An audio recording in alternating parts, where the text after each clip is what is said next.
What's up, guys? Hello and welcome back to the channel. I don't know why I said what's up, guys, and hello, but today we're doing a Luki and Mama podcast. 2023, summer 2023. Yeah. So we're doing a Luke and Mom podcast, you guys. So I would, if this goes good, we'll do more. And if you like this video, guys, comment down below what you want to see more of, like Disney cartoons, Teletubbies, any stuff like that. So this podcast is like facts and theories, right? Facts and theories. So yeah, we're gonna start off with Mom. So can I tell them what I was telling you before? Don't make it too long. No, I won't. Okay, here's this basic simple fact. If you're in any Disney World park, any Disney park across the world, you are not allowed, it is completely illegal, to bring cremated ashes of a family member or friend. If there's somebody watching that's like a little bit younger than me, maybe, can you tell them what cremated means? When somebody dies, it means that their body, that's my foot. Their body goes back to ashes as they were born. Ashes to ashes. Okay, so some people decide to take those ashes in a container of some type, bring them to Disney World, and sprinkle them, or put them, or place them somewhere in the park. Oh, can you just do that again for a second? I want to see if I can do it. No, never mind. I'm in. Somewhere in the park. On a ride, in the water, someplace. The dirt. It is official in Disney World if they call a code gray. That means that somebody has either seen or been made aware that somebody is doing that. They are escorted out of the park underground by the Orlando police. They are arrested because it is illegal to do that, and they are banned from Disney for life. Yeah. All right, that's very interesting. So don't do that. And before, I actually did not know that. So don't do it. So I have a fact for you. We're gonna get to this guy too. Don't you worry. They can't see who that is. Grimace. Happy birthday. Creepy. Okay, so here's another interesting fact. Have you ever wondered in Disney why it like smells so good? Like it smells like popcorn and cotton candy, even though all the time. It's like in the stores. Have you ever wondered like by the stores why you like walk by the stores and you smell like popcorn or cotton candy and cinnamon, just candy, and it's something not even good outside, it's just like in the store? Well, the reason for that is they actually have these vents underneath the store, and they have scents for cotton candy. And they push it out. So the vents, they have tricksters, a cotton candy scent and a popcorn scent, and they use that to attract people's attention to get them to buy more stuff to raise more money. Smart. On the same token, so you're saying that there's vents underneath the stores that push out the smell, the good smells, right? Well, similarly, there is a underground basketball court. That's what I was gonna say. You can do that one next. Underground vacuum system. So you'll notice that there is hardly ever any litter in the park. First of all, that's because there are garbage cans every 100 feet. You cannot go more than 100 feet in any direction without another garbage can. And cleanup crews everywhere. Cleanup crews that are like sweep, sweep, sweep, sweep, sweep. But then they have like super suction vacuums underground that so it's never dirty. It's insane. So I also have another theory. I have a theory, because I don't know if this is a fact, because if I say it's a fact and they like Google it and they say, this is not true, and they would probably like take down the video for Alright, so this is what you think. This is what you think. This is what I think. I think that, you know why there's no litter ever in like the section like of the laugh floor in Magic Kingdom? Like there's no like trash cans or anything? Or trash anywhere? No, go ahead. Yeah. The reason why is because on the People Mover, there's vacuums. Similar to the way I was explaining it? When you, on the People Mover, it's a ride that when it moves people though. it's a ride that Nice you slow go moving like ride. yeah, and it's not like in anything. No, you can see. yeah. The whole point is It for you to goes visit each of the around Tomorrowland. and around Yeah. and around and around, and it even goes to like Space Mountain at one point. Mm-hmm. And when it gets to Space Mountain, there's a long big track behind you that's you've already gone on. Okay. So that track, there's vacuums, and you're moving like underneath vacuums, and the vacuums pick up all the trash. That's why there's never any trash there, I think. Because in the People Mover, there's like vacuums underneath. Crazy. Now, do you also know about that the Teletubbies? Oh, we're moving on. The Teletubbies heights are like 8 to 10 feet tall. Freakish. Okay, so Freakishly tall.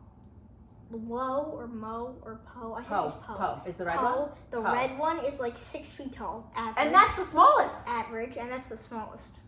Average for a person, not for a... Lala, Okay. which is the yellow one, Lala. is like 6.5 feet tall. Lala. I forget what the green names was. Dizzy? Dipsy.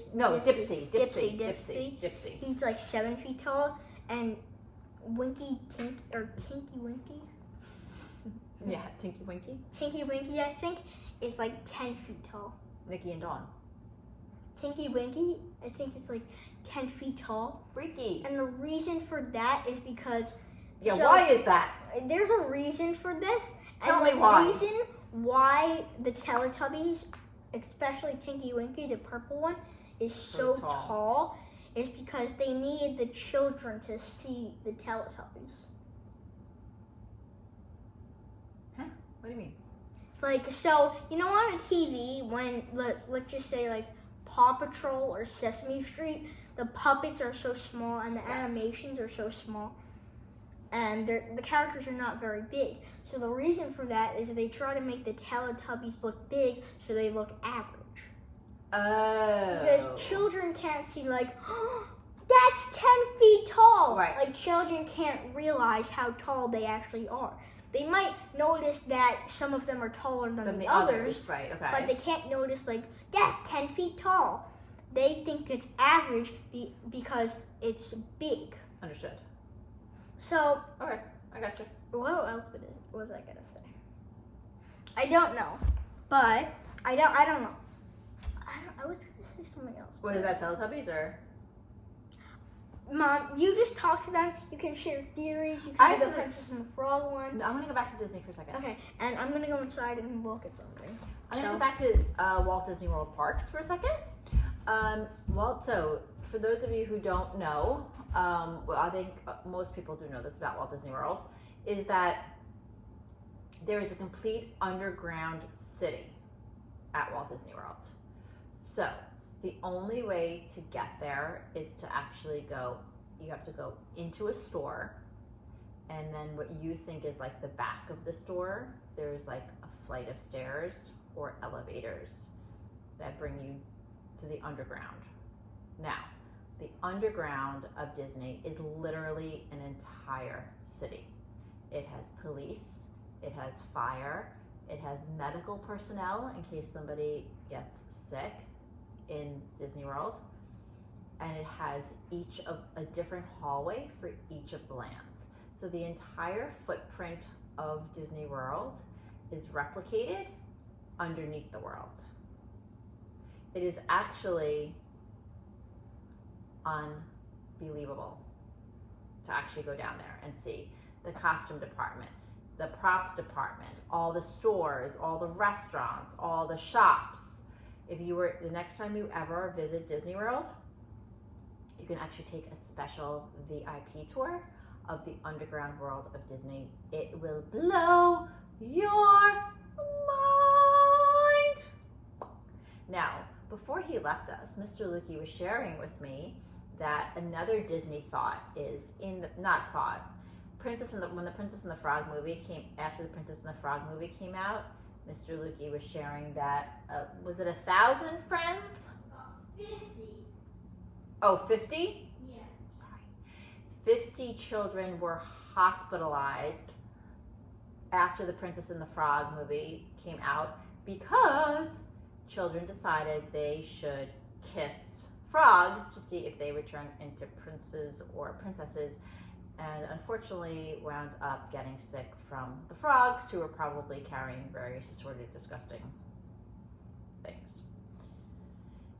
So we kind of feel like Disney should have put a little bit of a disclaimer after The Princess and the Frog and said, kids, please don't try this at home. But alas, they did not. So anyway, thus you should know, please, under no circumstances, go out and get frogs to kiss, or any other animals except like your house dog or cat, a domesticated animal. Okay, moving on. Anyway, so those are some Disney theories. What else can we talk about in Disney? As you know, there's a lot of changes happening in Disney. That's right, the beloved Splash Mountain ride is officially 100% closed.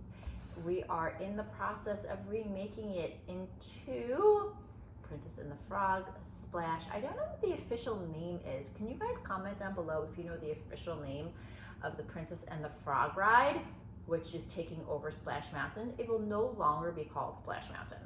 However, it will still have the same massive drop at the end.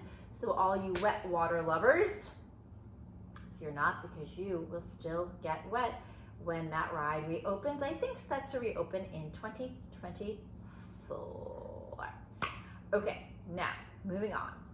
If you ever visit Disney World, do you know that one of the longest lines at Magic Kingdom itself, you might think is Splash Mountain, you might think is Space Mountain, you might think is Big Thunder Mountain, you might think is Seven Dwarfs Mine Trains. However, actually one of the longest lines in Disney World is the Jungle Cruise, which is really interesting because you can just go to Animal Kingdom and get on a real jungle safari to see real animals in their own habitat, and you never have to get on the Jungle Cruise, which has fake plastic animatronics. So no offense, Jungle Cruise, you're like a cool ride and all, but if you can just see the real animals in their real habitat, just do that instead. Now, another interesting fact about Walt Disney World in Orlando is in Fantasyland, where Ariel's grotto is, the Ariel ride, where you go underneath, like you're going underwater, and then take a little ride in a big clamshell, was the original spot of one of my favorite rides, 10,000 Leagues Under the Sea, where you were actually believed you were going underwater in a submarine to see underwater life, when the reality was you really weren't going underwater at all. You were just basically going down a ramp in what they call 10,000 Leagues Under the Sea, which was a Disney movie from many years ago. 10,000 Leagues Under the Sea closed probably in the mid-'80s and was no longer a ride, and then years later became the Little Mermaid's Ariel's Grotto Under the Sea ride. Okay, so I am back. We talked about a lot of things while you were gone. And I have two very interesting facts. Share them, please, with us. So, Teletubbies. Back to the Teletubbies. Do you know the Teletubbies? You know Teletubbies were a little like chubby? Yeah. But the purpose of the show was not for kids to be fat. I would imagine not. That was not the purpose of the show. Nobody would have really noticed that the Teletubbies were a little chubby. But they had another show called Boobas. The Teletubbies? No, not the Teletubbies. The A same different show. creator of the Teletubbies. Teletubbies made a different show called Boobas. Never And heard the that one. Boobas were very big. They were not as tall. They were pretty short. Their head was sticking up from their body. It was really big. Did they look similar to Teletubbies? No. Okay. They didn't have anything on the top of their heads. They were wide. They were really fat, the costumes. Okay. And the show was made to make kids less fat. and they taught kids about not disliking that they're fat. Okay. So it was. Was it on around the same time as Teletubbies I or don't know. after? It was 2004.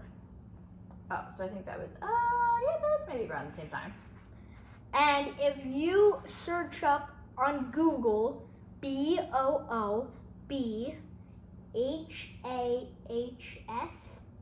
Boobahas?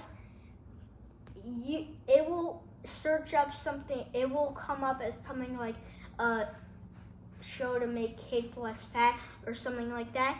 It will come up as that. And so yeah, it was a show to make kids less fat, and since the same creator of Teletubbies created that show, the parents and the kids thought it was going to be really good and it was going to be a big hit since Teletubbies was a big hit. Okay, yeah. But they were completely wrong. In 2004, when it aired, kids started watching it because they realized that they need something to encourage them. So they started watching the show Boobahs, and after a couple episodes, or just one episode, they realized that they were scared of the Boobahs. The Boobahs' voices were not good. The Boobahs were scary, and the parents were annoyed. So the parents wrote. Nothing about this sounds Parents good. wrote to the director. The kids were scared, and it started going on magazines that the Boobahs was not a good show. So it ended in 2004, which was the same year that it started.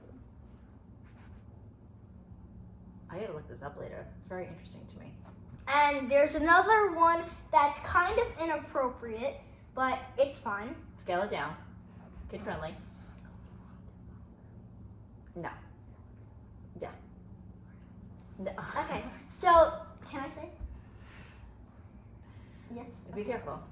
Okay, so there's this puppet, which I'm a big fan of puppets. Yay! Those are my puppets. Stop. Okay, and I'm a big fan of puppets, and there was this show in Czechoslovakia. I don't know how to say it. Czechoslovakia, you got it. Czechoslovakia. There was this show in Czechoslovakia. And there was this puppet on the show called Ratafak. Ratafak. And yeah, Ratafak. Ratafak. And the reason I said it's inappropriate, I'm not going to say it. It sounds like a word in the United States as It inappropriate. sounds like what the you know what. And you guys can probably figure it out. If you're from the United States and you've heard this bad word before, then you can probably figure out what bad word it is and what it sounds like. But Ratafak was a puppet in a show in Czechoslovakia. You got it, yep. And the show started in either 1987 or it was either 1889 or 19. I'm Not pretty 18, sure it's 19. Probably 1989. How do you know it's not 18? Because there was no TV in 1890. Okay, so in 1987, There you go. the show started. I would have been in 7th grade, if that makes more The sense. show was called Schling. Schling? In Schling. Czechoslovakia, it was SCHIENZ. Shins? Shins. It was called Shins. So the Ratafak was on Shins? It was a show called Shins. And in the United States, that translates to welcome. Okay. So the show was called Welcome. And the creator of the show was in the show. And the puppet, Ratafak, was the only other puppet there. And when the show ended in 1989... So it was on for 2 years? Then Ratafak was not to be seen ever in another TV show or anywhere ever else. And his threads were cut. And they probably just cut him apart. Aww. If not, just put him in the trash. Oh. And he never was to be seen again. Oh, poor Roddy.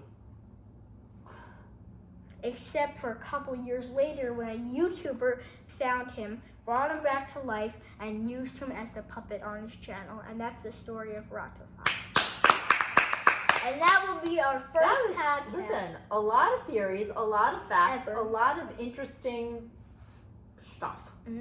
that will be our first podcast ever. I just want to say thank you guys so much for watching. And if you're still watching right now, which you're probably not, but if you are, because you're probably not, because I'm not the best YouTuber ever, and I'm the worst YouTuber ever.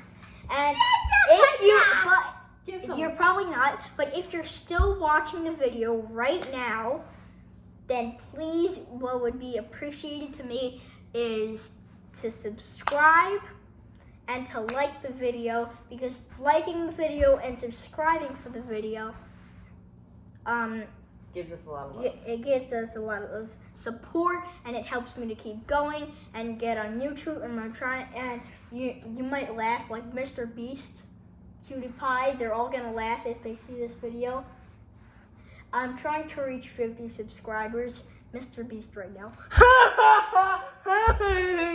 You're so dumb. Listen, you're so bad. Every amazing YouTuber had to start with 50 subscribers. Mm-hmm. So I'm trying to reach 50 subscribers. I think I'm at like 21, which is horrible. We're almost there, halfway there. And if you could just subscribe, that would really help. And even liking the video. If you don't want to subscribe, that's fine. Just like the video, because that helps me to keep going. And thank you so much. And all it takes is 2 clicks. Like, 1 click, subscribe, another click. And I'm going to click the off button for this, because this is going to be the end of the video. Thank you so much for watching. And the comments are probably disabled because I don't have that many subscribers, and I don't have a lot of views on my videos. But if the comments are not disabled, comment down below what podcast we should do next. If you like the podcast, if you honestly like this podcast, leave a like and subscribe, and comment down below what podcast we should do next, like what you want us to talk about next. So thank you so much for watching. I'm Luke Basile. I'm his mama, Dana. And we'll see you in the next episode. Happy summer!